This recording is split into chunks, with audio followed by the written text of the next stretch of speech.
Assalamualaikum warahmatullahi wabarakatuh. Perkenalkan, nama saya Sila Rizky Dermawan, NIM 250101117, program studi manajemen. Era digital seperti sekarang, kemudahan akses keuangan melalui pinjaman online memang sangatlah mudah dan membantu. Namun, di balik kemudahannya, banyak masyarakat yang justru terjebak dalam lingkaran hutang piutang yang sulit keluar, bahkan tidak sedikit mahasiswa yang ikut terjerat. Maka dari itu, di video ini saya akan membahas secara mendalam tentang apa yang seharusnya dilakukan oleh berbagai pihak untuk mengatasi masalah ini. Mari kita mulai. Fenomena pinjaman online saat ini, kemudahan akses pinjol memicu manfaat sekaligus resiko yang baru bagi masyarakat, termasuk mahasiswa. Akses super cepat, cair hanya dengan KTP dan save foto tanpa jaminan apapun seperti kredit bank konvensional.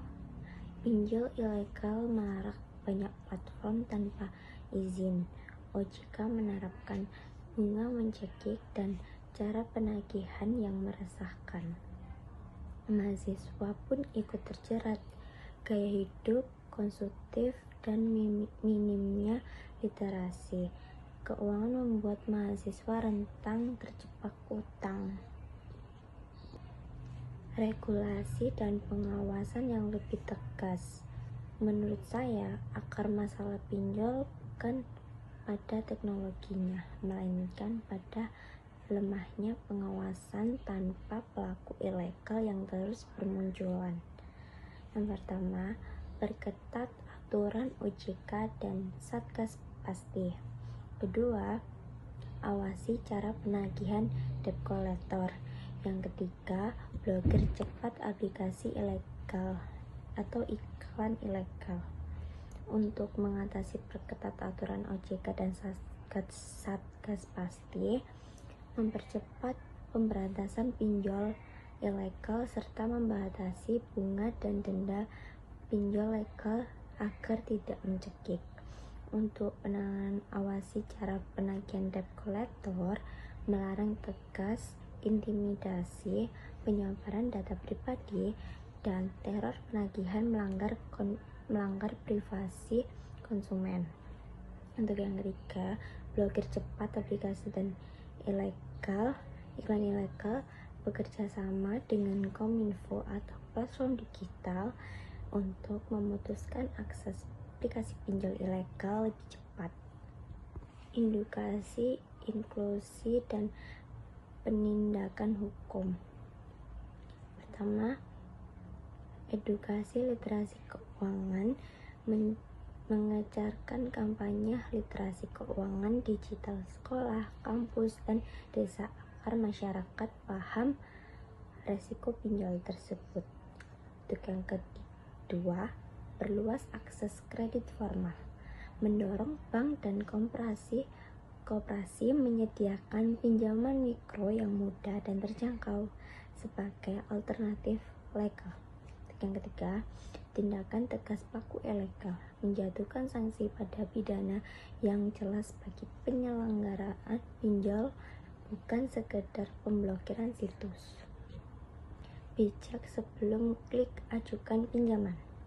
Konsumen bukan sekedar korban, tetapi juga punya kendali untuk melindungi dirinya sendiri. Cara legalitas di OJK, selalu verifikasi izin platform lewat website atau kontak resmi OJK sebelum mengajukan pinjaman. Yang kedua, pinjaman sesuai kebutuhan, hanya berutang untuk kebutuhan produktif dan mendesak, bukan demi menuruti gaya hidup atau gengsi. Yang ketiga, pahami bunga dan denda. Baca simulasi total cicilan sampai lunas, cuma tergiur nominal cair yang cepat. Keempat, berani cerita dan lapor. Terbuka ke keluarga saat kesulitan dan melapor ke OJK atau polisi bila mengalami teror penagihan. Mahasiswa sebagai agen perubahan. Sebagai kelompok terdidik, mahasiswa pun punya posisi strategis untuk memutus rantai korban pinjol pada lingkungannya. Pertama, kampanye literasi keuangan digital, membuat konten edukatif di media sosial tentang bahaya pinjol ilegal dan cara mengenali ciri-cirinya. Kedua, edukasi sebar proteber, mengajak diskusi teman-teman kampus dan komunitas untuk saling meningkatkan soal pengelola keuangan. Ketiga, jadi teladan hidup bijak, menghindari gaya hidup konsumtif dan menunjukkan bahwa kebutuhan bisa dipenuhi tanpa berutang instan. Yang keempat, dampingi dan rujuk ke layan resmi, membantu teman yang terjerat pinjol untuk melapor dan mendapatkan pendampingan dari OJK atau lembaga terkait. Mengatasi pinjol butuh sinergi dan bukan aksi sendiri-sendiri. Pemerintah menutup celah lewat regulasi tegas dan edukasi merata. Konsumen mengambil keputusan finansial yang cerdas dan waspada. Mahasiswa menjadi pergerakan literasi keuangan di lingkungan sekitar. Pada akhirnya, pinjol bukan musuh yang harus dihindari total, melainkan alat keuangan yang harus digunakan dengan lebih bertanggung jawab dan terkontrol. Mari kita bersama-sama menjadi bagian solusi, bukan bagian menjadi masalah. Terima kasih atas penjelasan dari saya. Mohon maaf jika banyak yang kurang. Wassalamualaikum warahmatullahi wabarakatuh.